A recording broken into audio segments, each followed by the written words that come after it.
Pagkatapos ng mga taon mula nung Tournament of Power sa planetang Biros, si Goku ang nagdala kay Goten doon sa paniniwalang ang kanyang bunsong anak ay makakarating ng mas malayo pa kaysa sa kanyang nagawa.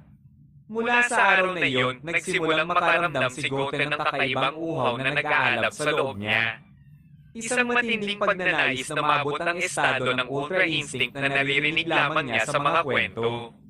Nakatayo si Goten sa malawak na arena ng pagsasanay habang si Whis ay marahang iniikot ang kanyang tungkod at sinabing, "Nang hilingin sa akin ng iyong ama na sanayin ka, hindi dahil sa kasalukuyan mong lakas, kundi dahil isa kang hybrid. Ang mga hybrid ay palaging mas mabilis na umuunlad kaysa sa mga purong sayan at maaaring magbigay iyon sa iyo ng pagkakataong mahawakan ang instinct."